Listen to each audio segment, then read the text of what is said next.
Good evening. My name is Michelle Yun Maplethorpe, and it's my pleasure to welcome you to Asia Society at the Movies as we continue our series of film screenings and conversations showcasing a broad range of films and filmmakers from across Asia and the Asian diaspora.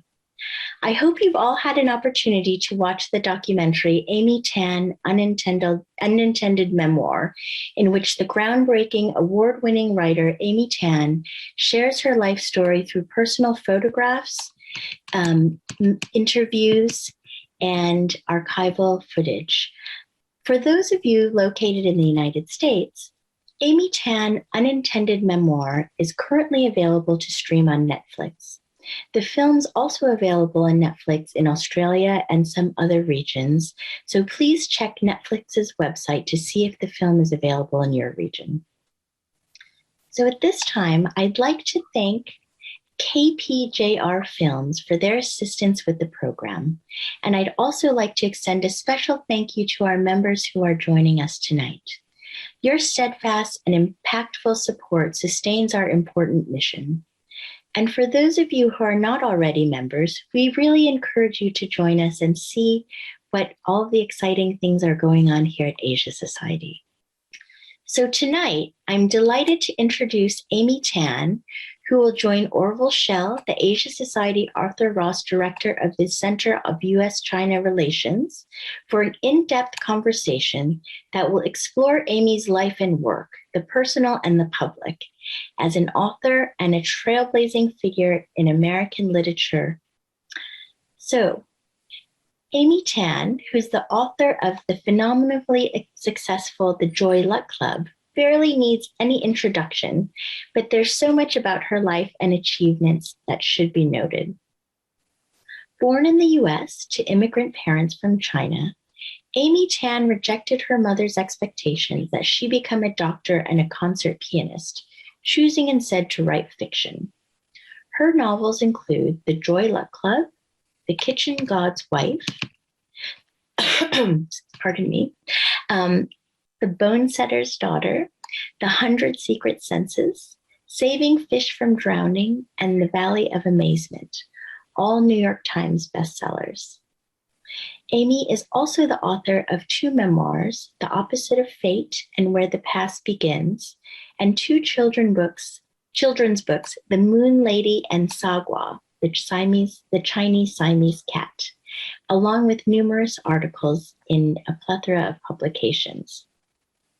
Tan has served as co-producer and co-screenwriter for the film adaptation of The Joy Luck Club and was the creative consultant for Sagua, the Emmy-nominated PBS television series for children. She wrote the libretto for the opera based on her novel, The Bone Setter's Daughter, as well, with music that was composed by Stuart Wallace. The opera had its world premiere in 2008 at the San Francisco Opera. Amy Tan is the subject of the American Masters documentary, Amy Tan, Unintended Memoir, the subject of this evening's discussion, which premiered at Sundance in 2021. Next, I'm pleased to introduce Orville Schell, who's the Arthur Ross Director of the Center of U.S. China Relations at Asia Society and has had a long and eminent career. He's the former professor and dean at the University of California, Berkeley, Graduate School of Journalism. Schell is the author of 15 books, 10 of them about China, and a contributor to numerous edited volumes, including The New Yorker, The Atlantic, The New York Times, The Nation, and the New York Review of Books. His most recent book, My Old Home, a Novel of Exile, was published in 2021.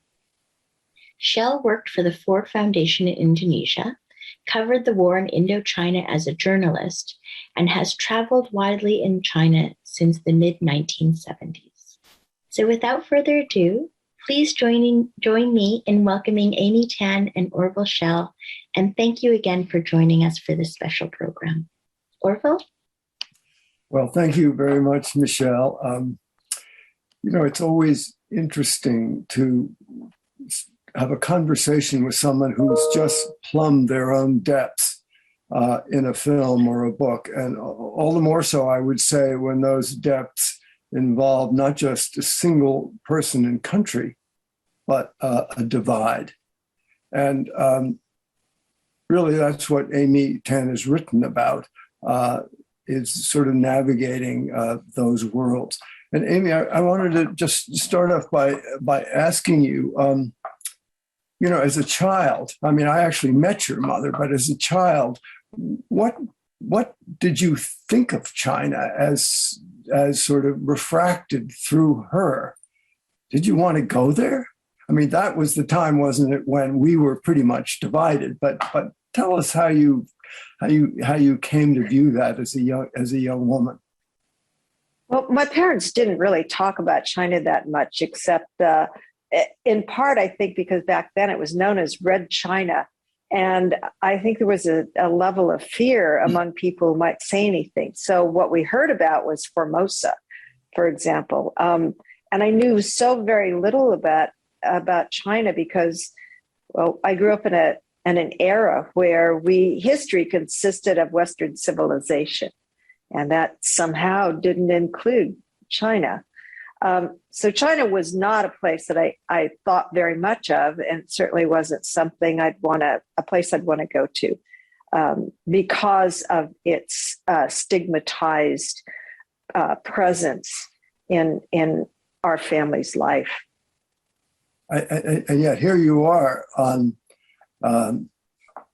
video, whatever we're on here, a virtual conversation, and you have a lovely Changming saw around your neck. So yes. You've sort of adopted some of the cultural affectations of that world, which in youth was sort of vanished over the horizon, right? Yes.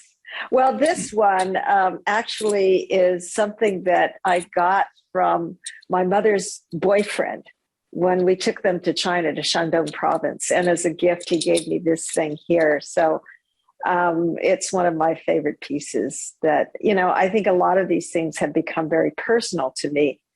Whether it is something like a necklace or some kind of decoration or books, that all of these things have become personal to my life, and understanding that these things, China and the personal history of my parents within the history of China has shaped me a great deal. I mean, your mother was not an easy mother. No. How would you describe her? I mean, if you had to do a Tiger Mom kind of an appellation, what would you say about her? Oh, dragons are far more powerful than tigers, for one thing. She was a fire dragon. I'm a water dragon. And she was somebody who was, first of all, I have to say my mother was one of the most honest people I know, to the point that she was also a little bit too forthcoming. She would tell you, a stranger, if their hair was not looking very good. She also was genuinely caring of people, very, very kind. She could tell also if somebody was a genuine person or whether they were fake and simply acting nice. But she was also somebody who was living a life of trauma because of her mother having killed herself. Her mother became a widow when my mother was 2. They had to go live with a very cheapskate brother. Her mother eventually became a concubine, and the history about that is a little unclear. And then her mother killed herself. Her mother had a very strong temper, and that is something my mother inherited as well. My mother inherited also her tendency, my grandmother's suicidal tendencies, and had threatened and attempted to kill herself numerous times, both my grandmother and my mother. My grandmother succeeded. But you ultimately did, I think, quite miraculously, and I think that's what's so interesting about this film, that your mother, was she perhaps not very explainable when you were young, and yet you somehow with great tenacity, stuck with the sort of the excavation to kind of figure her out. But when you were, let's say, up to 15 years old, did you think she was rather mysterious? Did she share her past history with you, or was this something that came later? She wasn't mysterious at all. I didn't realize she had mystery in her until I was much older. And I just took what she presented as who she was.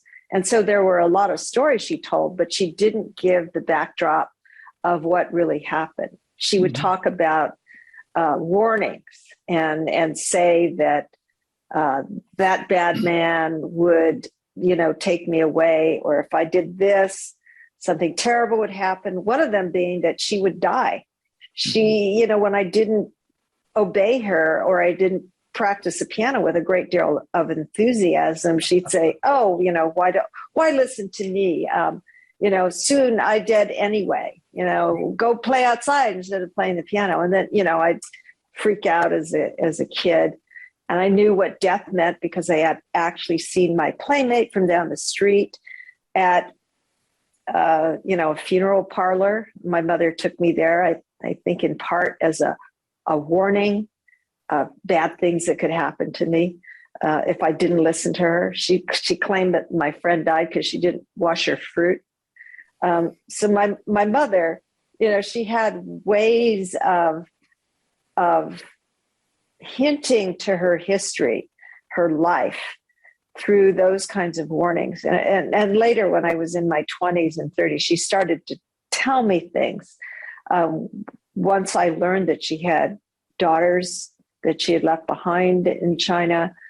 And when I started in my 30s to write stories, then she really poured out these things. But, before then, I never wanted to listen because all of her stories came in the form of a lament, a very long 3-hour lament. And, it'd be, "You've told me this, 100 times." And then she claimed I didn't need to hear her anymore, so she'd kill herself.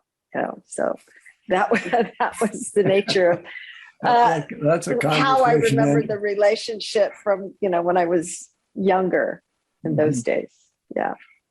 But at what age was it when you finally began to say, there's more here than I imagined? I can see now, a whole other universe opening up behind her passage across the Pacific. What age would you say that you were?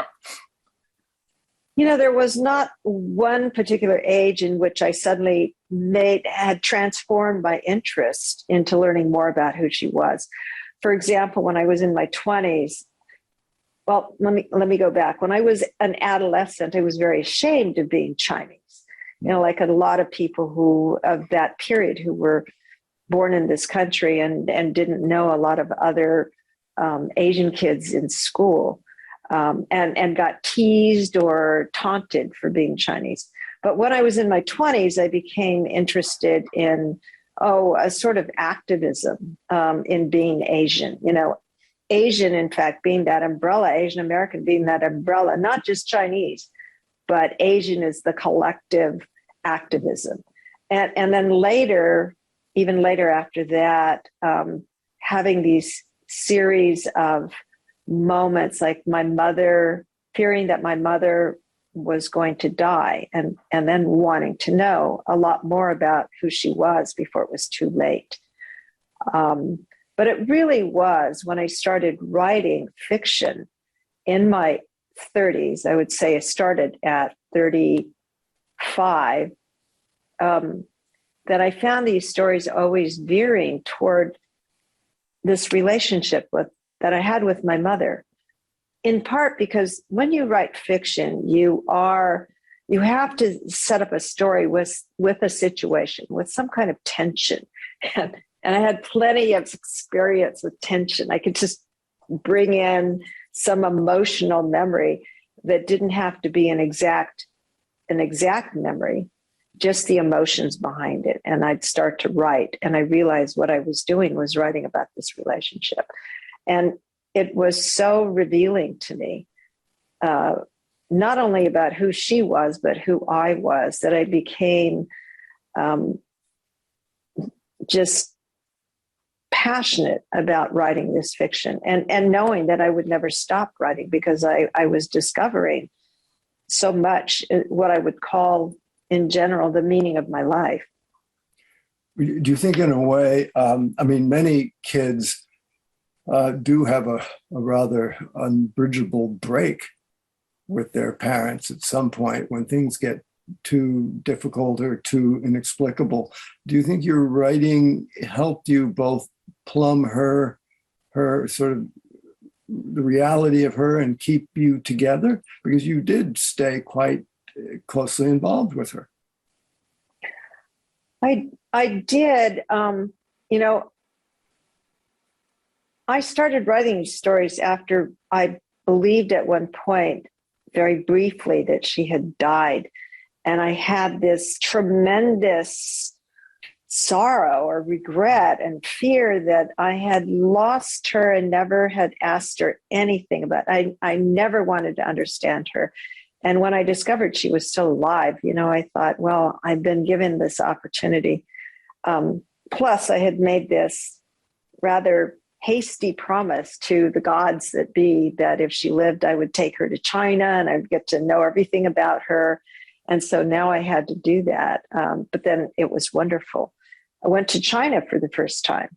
And that also spurred me to want to know how about her history in China, and as well about Chinese history, or things that were going on during a period in China, and how our family was affected by that. What were the social norms, the social customs, the hierarchies that had influenced my family, and also maybe propelled my grandmother to kill herself. I was, once I started writing, the reason why I became more immersed in this and in my mother's life is that she found, for the first time, I could see it in her eyes, that somebody cared. Somebody wanted to know the miseries of her life. She had a witness finally. And I was the person who was sitting there saying, tell me more. Tell me what it was like. Everything from what you ate when you went to the, what you bought when you went to the market, to what was it like holding your son in your arms as he was dying. And, listening to her and crying together was cathartic for both of us. Interestingly, Amy, I have of my acquaintance maybe 4 or 5 women, Chinese women, or quasi-Chinese American, some Chinese, some really Chinese American, and all of them have a very fraught relationship with their mother. And I'm always wondered whether this didn't have something to do with having to live across the divide. But also, in one case, using your example, I have encouraged the person to go and interview her mother, ask her about her life and record it. Say, I want to know for my kids, the future. Do you think this is kind of a good therapy? I mean, particularly for maybe people who are immigrants, but for anybody, to sort of bridge the gap between parent and child? Absolutely. I think that the real danger is not doing it in time. I think that people should do that with their grandparents or any of their relatives of an older generation before it's too late. And it's not simply to get a history, it's to get intention and motivation, to understand that and how that drove their own family and the choices that they made, or the choices that they didn't have.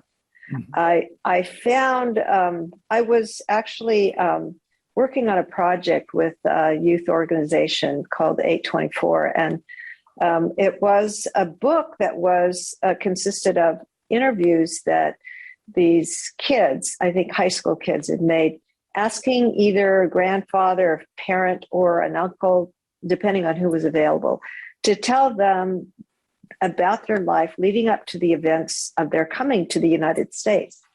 And these kids had never asked, and they were finding out things like that their father had run through the fields in Cambodia and stepped on something really awful, and finding out it was a head of somebody.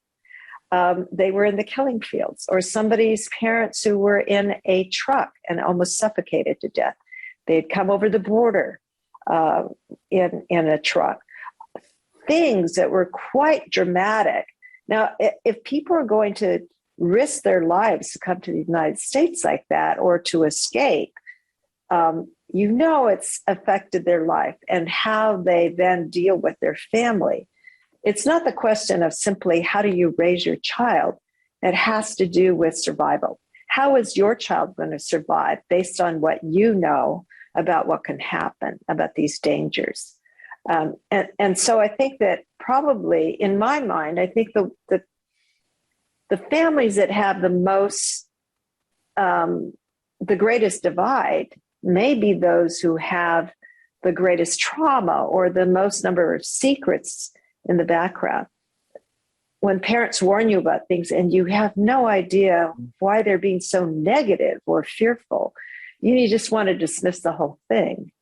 But when you hear their stories, you're just so taken by saying, wow, you could have died. I wouldn't be here. You could have died. And I think that's where it begins, is to unveil those secrets, to talk about the reasons why they left, but especially just by talking about the secrets, the things that are left behind in another country, they would get a great deal more understanding of why their parents are the way they are. And do you think your mother, if you hadn't sort of gotten around to this or hadn't been a writer, do you think perhaps you never would have sort of been able to open the door into this other room that ultimately turned out to be a kind of a vast estate of interesting experiences? I love that metaphor, opening the door and seeing this. I have this dream every now and then that I'm living in this house and it's kind of small. And then I suddenly see this tiny little door, I think it's a cellar or something, and I open it and there's like a palace behind there. Yeah. And all these rooms, and they're kind of old and they need paint done to them. But that is the feeling, what you talked about and what you just said, opening up this door and finding, there's so much there that I can go and explore and make part of my life. Don't you think it's particularly unique for the immigrant experience? Because many immigrants are trying to become part of the culture in which they've arrived, and they don't really want to inflict on their kids the old world from which they obviously had some reason to flee. Yes. Yeah. Yeah. I think sometimes some parents don't want their kids to know. It was some of the history is also shameful. Having had grandmother or whoever had an abusive, relationship in the past may have led them to conceal that. And so I think that once kids or adult children become aware of that we don't have the stigma. We're here. It's like, oh, we understand what it's like to be, how terrible it would be to be forced into a marriage. We don't suffer that stigma. We don't suffer the stigma that our grandmother might have been a concubine. And so we can talk about it freely. But that's also part of it, is we don't understand necessarily what it meant at the time that it happened. And so there's all that room to explore all of those things and to try and understand. I think it's the desire to understand that is the big, big room that you've just walked into. But, I wonder, here's something I do wonder about. I mean, I think Americans in their babbling way can be very self-confessional, right? There's a kind of a... yes.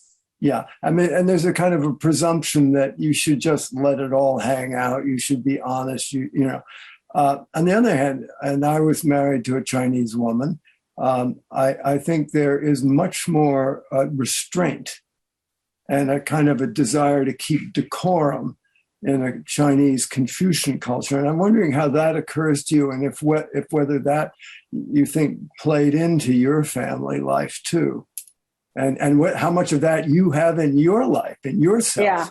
Yeah. I when you were saying that, I was just thinking about years ago, this talk about how different Chinese literature was, because it wasn't the same as these American confessional type of stories. You didn't tell everything. Although I think it was it Wang Anyi who was hailed as somebody who included more of a personal account in her fiction. Some that were starting to do that. What's different, however, in my family is that my mother, I describe her as having no buffers. So she would just go talk about confessional. She would talk about everything. And if you saw the film, you'd see she even talked about her sex life. Mm-hmm. She wanted to feel as deeply as she could. She wanted me to feel as deeply as she felt. And in that way, I think it was almost unhealthy in terms of what she wanted our relationship to be. I had some friends who were psychiatrists, and they said that my mother had almost like a borderline personality. Now, I don't exactly understand what that means, except that what I took from it is that my mother didn't have a border between her personality and her emotions and mine. She wanted both of us to merge our emotions, meaning my emotions had to be her emotions, and anything she felt, I had to feel as poignantly, as deeply, as painfully as she felt it. Now that is the quality of fiction. That what you're trying to do is imbue all of that in a character. And so you, the writer, are capturing that. It made my mother an ideal subject in that way, because, she was all about emotion and revealing all of her emotions. And what she felt at the time was what she felt in the moment, telling me about it. She was like somebody who had PTSD and reenacted what was going on that led to this. So I think in that way, she was different from not just a Chinese mother, but mothers in general, people in general. But when you project something, or you expect your child to share your feelings, or to fulfill the dreams that you failed to fulfill, I mean, that's an incredibly powerful sort of set of molds to fall into. Whereas if you're just writing it in fiction, you're free to do whatever you want, and nobody kind of gets influenced for life. I wonder, I mean, and I know you grew up in this country, and you're sort of share bits and pieces of each side, but of course, China didn't have a Freud. It didn't have a framework for people to understand sort of inner emotions. It didn't mean they didn't have emotions. It just meant they had no way to sort of to view them or explain them. And I wonder if you thought that, noticed that difference.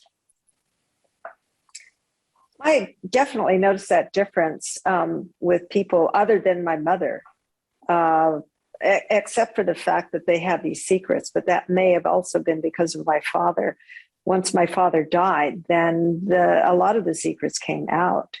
And a lot of her, it was like this pent up dam of emotions and stories came out as well. Mm. I think that also this tendency in our family to reveal emotions or to think about these things more deeply related also to my father being a minister. So he was also always questioning himself as in terms of his relationship to God. Was he sincere enough? Did he do things unselfishly? Was he being a minister and caring to people to receive certain kind of gratitude from other people that was going to lead to self-aggrandizement. And so I had on both sides of me parents who were looking at almost in a way a personal philosophy of how they should conduct their lives. But in that sense, because, not every friend that I knew, or most people, didn't have a Chinese father who was a Baptist minister. Mm-hmm. Not everybody had a mother like mine who's, has had this trauma, who's left kids behind, had an abusive husband, his mother, and all of that. What was surprising to me is to find out from readers how much of that was in the background with family, these secrets, like the concubines, like the children left behind, or the husband left behind, the wife left behind without getting a divorce, et cetera, et cetera. And yet in these families, they didn't talk about them. They remained secrets for a very, very long time. And when they were mentioned, they were simply mentioned, and nobody went into great depth about them. And I'm not going to say which of my friends or family have those things in there. I just know that they don't touch it. It's there, but they don't get into it. And what did your mother make of your father's Christian belief? Because, as you point out, a Christian belief is very antithetical to a lot of Chinese things, because it emphasizes the individual and the individual's relationship to God rather than to society or to various relationships with family and leaders and whatnot. Did she become Christian? She became ostensibly Christian because she supported my father, in his profession. But, it's funny, my notion of Christianity, or at least the Baptist religion, is quite different from your take on it. I don't think of it as individual at all. At least that's not how I was raised with it. It was adherence to one set of beliefs. That's not individual. That maybe it's judging and assessing yourself in terms of your adherence to the beliefs. And it has to do with, the fear you might have if you don't adhere to them, or the reward you might get if you do. But there's not a lot of wiggle room, not in the religion I grew up with. You deviate and you have disobeyed God. My mother, on the other hand, was much more an individual, because she believed sort of in God, and she got a lot of support from the church, from the members there. But she also believed in karma. She believed in curses. She believed in ancestor worship. She had notions of feng shui, that what had happened in our family were possibly the result of imbalance in the house that we lived in. She hired a feng shui master to go doing an assessment. I never knew any of these things were part of her thinking until after my father died. What my mother did with those beliefs was cast out to see which one worked to get what she wanted, and which one would explain why things went wrong. And it wouldn't always be the same. This was punishment from, this was karma punishment. This was God could deliver a miracle, or maybe if you solved the feng shui imbalance, you could solve the curse. So she was very individual. It was her own philosophy, religion, spirituality about things. And I think that really was more of an influence on me than, the straight and narrow of my father's religion. Do you think she was a lonely person? Oh, definitely. Absolutely lonely. I think all of us are lonely if we feel that people don't understand us. We could be surrounded by people. And if you have sorrows or troubles or desires, and no one knows about them. You intentionally have kept it from them, or you've tried to communicate them, and everybody gives you sort of a pat on the back and that's it, or I'm so sorry for you. And it doesn't go beyond that. You could end up being very lonely. I think that is one of the feelings I have, one of the compulsions as a writer, is to try and create, to express these emotions. And the witness to that is the character, writing it out. It's almost, there's another entity there that I can pour this out to, and it doesn't feel so lonely. But my mother didn't have that ability to put it down and use that as a sounding board to her emotions. So over time, starting when I was a child, she tried to have me be the person who would understand why she felt the way she did. And of course, as a child, you can't possibly understand, especially when you don't know the background to all of those feelings. It was a constant loneliness in her life that I became much more aware of as I got older. And even during the making of the documentary, there was a video that was recovered of my mother in 1970 after my father died. And when I was in college, I was away from home. She was by herself. She was at a picnic with a bunch of people, and there was a video. And I saw her standing alone and smiling big, trying to talk to people, and people talking past her. And I felt so bad when I saw that video. I started to cry because I could see how lonely she was, how nobody really understood how sad she was by what had happened. Life went on normally for other people. And she was bereft. She was a widow and she'd lost her son. And nobody knew that she was in deep, deep pain.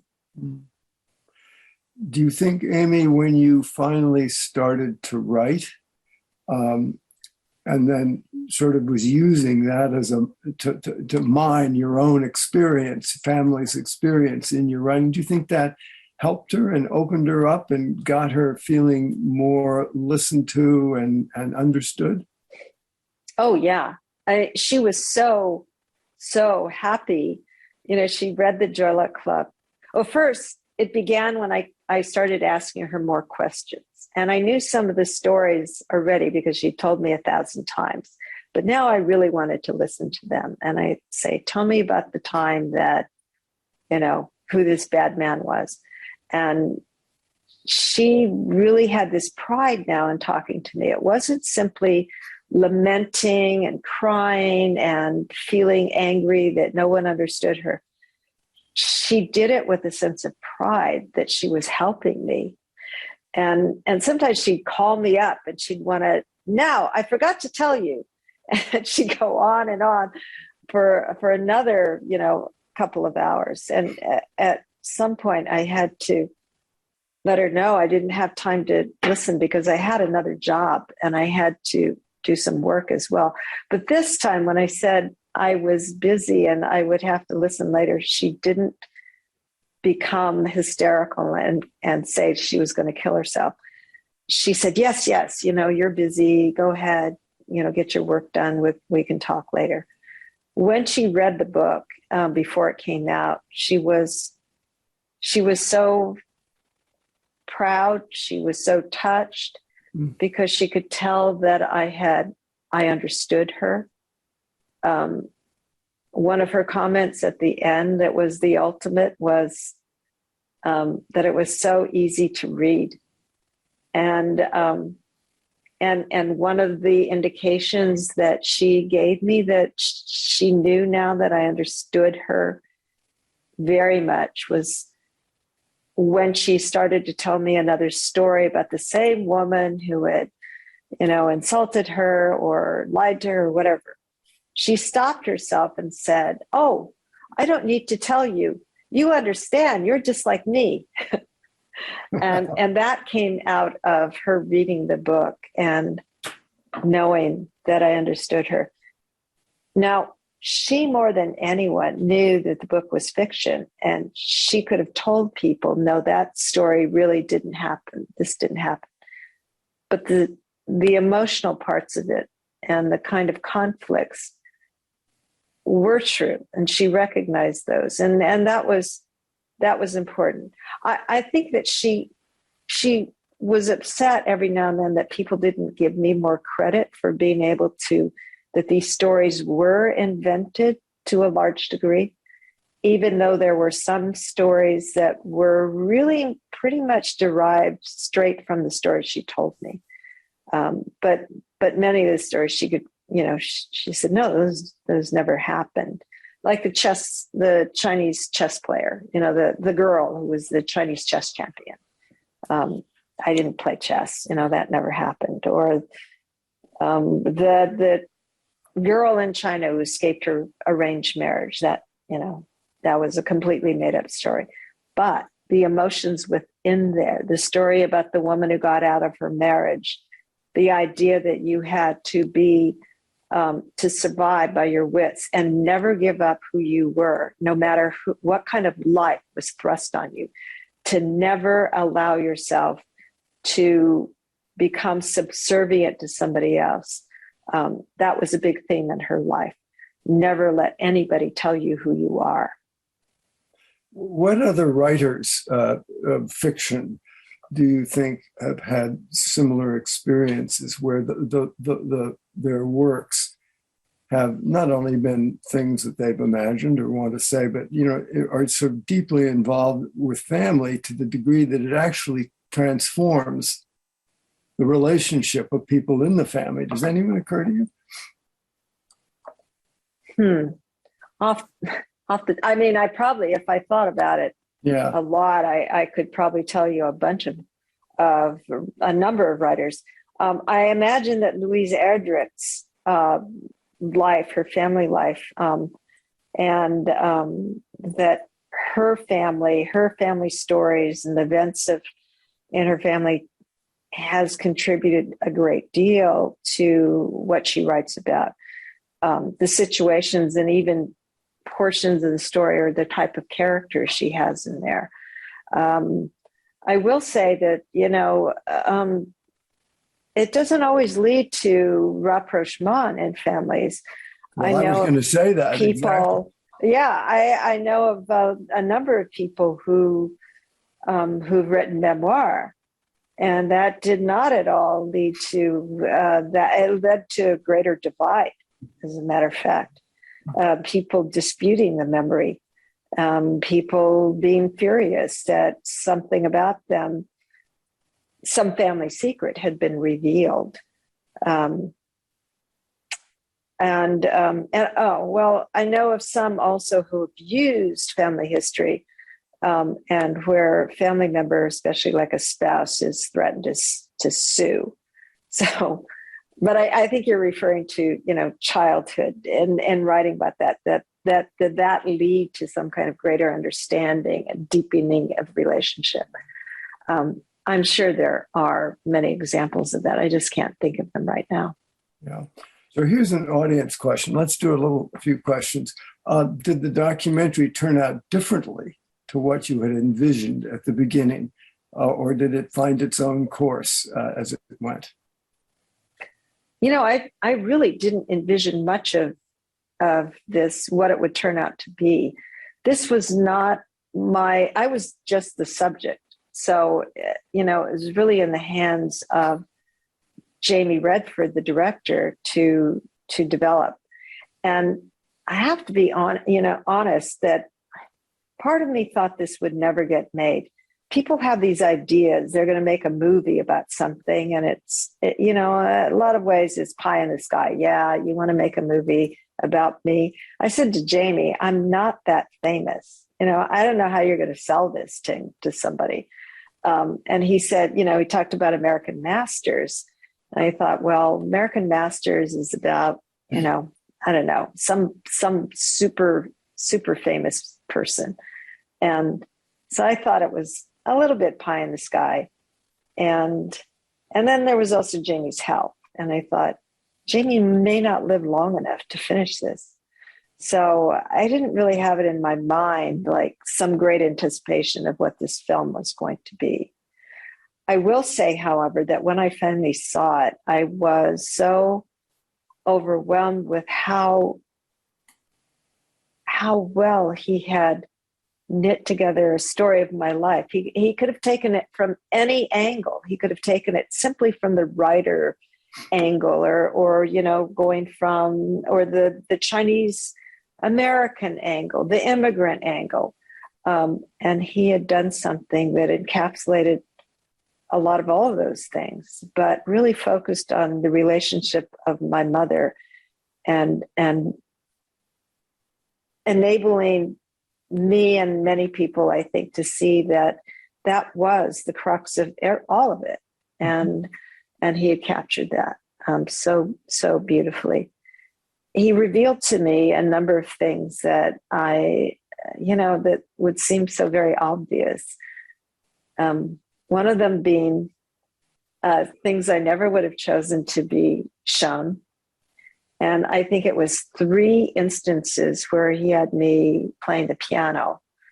Now, I'm somebody who never plays piano in front of anybody because I had this big trauma. I hate it. I won't even play in front of Lou. I do have pianos. I have 2 grand pianos, but I will play only for myself.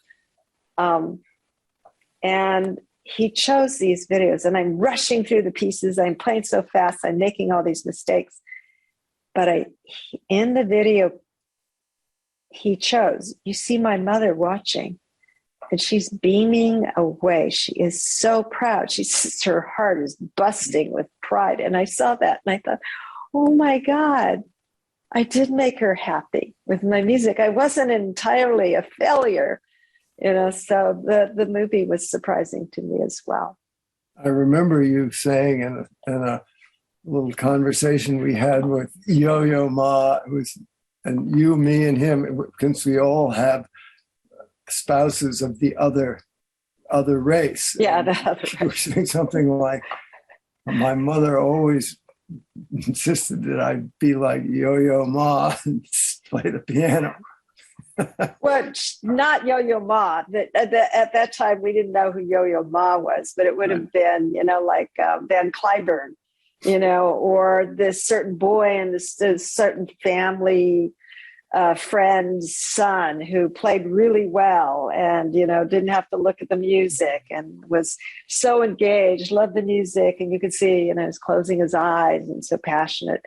And yeah, what I said though was, had my mother been around when if Yo-Yo had gone to the same high school, she would have been saying, why can't you be like Yo-Yo Ma?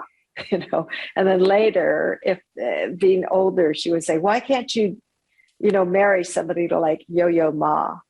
And what I said to Yo-Yo at that conference is something like, I would never have dated you. You've been the bane of my life, the cause of a lot of misery in my life. Yo-Yo just smiled and said, well, I would have dated you. Such a gentleman. No. Do you think that you have resolved in your life the sort of divide between being a Chinese immigrant and being here in America? And do you think your writing helped you when you went back to China and became, more acquainted with that? Do you feel that's a fault line still? I don't know if I would call it a fault line or a divide. I would call it a big gap of mystery. And I hope it never closes. I mean, if it closes, then I'm lying to myself that I've resolved something. I think that is the reason to write and to keep going. It's like looking in my backyard and you see all these birds and you think, oh, I know these birds. I know what that bird is, what that bird is. You don't really know the birds. You don't know the bird's behavior or what it's thinking. You're not a bird. You can't possibly know. You have to keep asking questions. Same thing with being, an American. You can't possibly understand completely what it means to be an American unless you're subjected to many, many situations ongoingly and how you feel about being an American. You're a different kind of American in a different country or a different circumstance, or when your fortunes rise or fall. And the same thing, being Chinese and having your family come from another country just increases the complexity of the questions, the mystery, and the wonder that you have over this gap of wondering, this gap that you don't understand. You don't know how deep it is. You don't know how wide it is or how it got started. But if you're a writer or you have the motivation, you want to dive in. It's a little scary, but you want to dive in and pick things out and understand more and more. So yes, I think I will always have the divide. I will always have this gap of understanding, and I acknowledge it. I welcome it. I don't ignore it. It fuels me. It nurtures me. The big mystery, the ignorance. I just have to remember to ask more and more questions. The answers are not as interesting as the questions are. So here's someone who has a question. They want to know about the animation in the documentary. I think it was very effective. Yeah. How did you discern which elements of the documentary would be represented through animation? Well, again, I didn't make the film, so I had nothing to do with choosing any of that. It was as much of a revelation to me as to the viewer. I saw it for the first time when the film was complete. Actually, I take that back. When I was very hesitant about becoming the subject of this film, Jamie said, "Why don't you just let me create a test reel of 5 to 10 minutes, and if you don't like it, that's fine. Just tell me and I'll go away. And that'll be the end of it." Well, he wouldn't go away. We were friends, but he would not bring the subject up. If I had any issues with it or questions, then we could explore that. If I liked it, it would be great. So I saw one example of the animation, which I thought was just terrific. And the rest of it, I had to wait until the film was done to see what he had done. It is kind of odd when I get people who compliment me on the film. You did it, it was a great film. You did a great job. And I always have to remind them, I was material. I was the subject. It really was the artistry of the documentary team, of Jamie Redford, of the, Suzanne de Brunner, of Karen Pritzker and her vision, of the sound engineer, Bob Edwards, of Jeff Boyette, the editor, Catherine Bostick, the music composer, who really captured the soul of what was going on. I felt her music so deeply. I had no idea this was going to come about in that way. They are the people who made this film, and they are the ones who, made those choices. If you like the movie, if you like the choices of the animation, the music, and the parts that were put in there, then you have to credit the documentary team. We had a party this weekend with the team. It was our first time of all of us getting together. It was the delayed wrap party held here in this room that you see. And we said, for those segments of what you see me talking about in the living room, he said there were like hours and hours that was taken from. And he said, we have those reels. And they said, we should just give it to you because, they were talking about all the choices, why they would choose this, but why they had to leave this out, how difficult it was for them to ignore this in order to have a narrative, that would make any sense. And we also agreed to do something. My suggestion was we'd have another wrap party. And this time we would sit down and watch the film together. And we would all talk about what went on in the decisions at each moment of that. I could recall then what I was feeling and talking about it, during the part that they were showing. But they would say, yeah, when we did the cut there, or when we did, this or some of the funny problems they had that they had to solve, we would be able to sit down and talk about that. And I thought that would be fun. We're going to record that for ourselves and see, have a history, a documentary for ourselves of how the documentary was made. Perhaps our viewers would want to know, but sadly, Jamie Redford died sometime after making your film, which is an enormous shame. Here's a question which one wonders, who is your favorite character, and is it difficult to leave the characters behind once a book is finished, or do they continue to remain with you and shape your subsequent writing like family memories? You mean character from all my books, or? Well, from whatever books. I mean, do these characters live on with you? I think he or she is asking. Oh. Or can you just move on to the next group? It's a really difficult question, because I don't think of my characters in the same way that others do. They exist in stories, but who those characters are made of are real people, or real thoughts that are part of me. I mean, they will always be part of me. So no, I don't ever leave them behind because they're in me.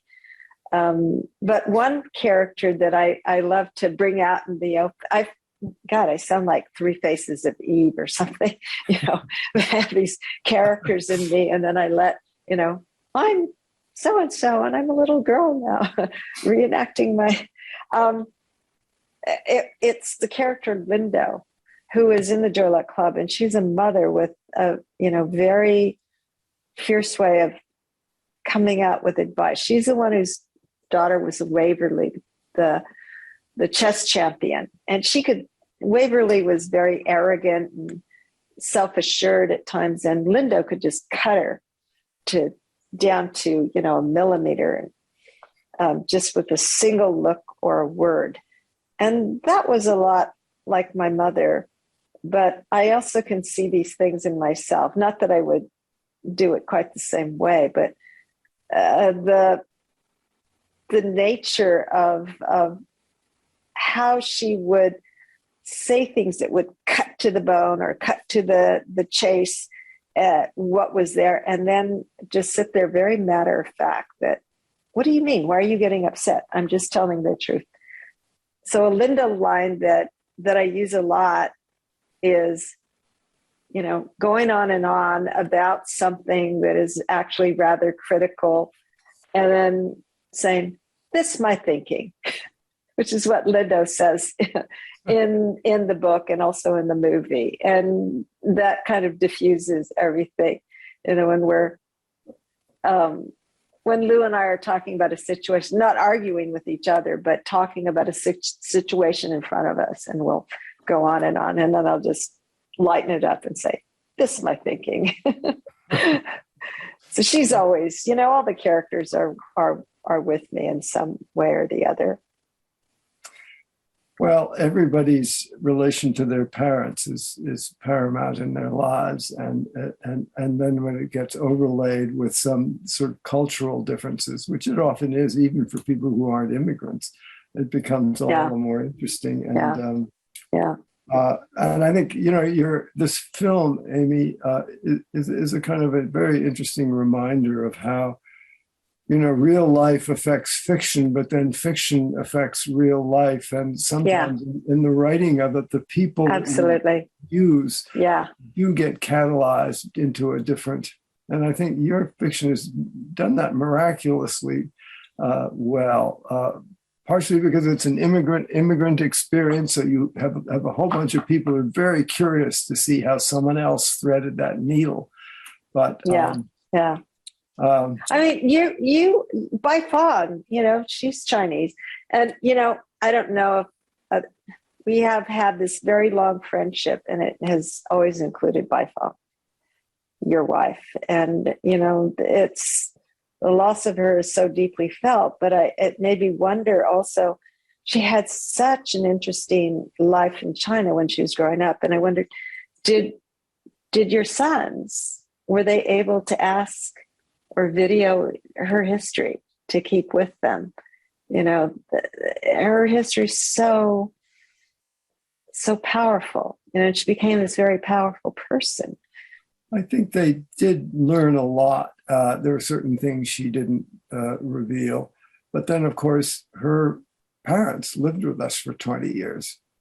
And so that was a whole other source of access. And, and it made access, or, you know, we don't want to hear it anymore.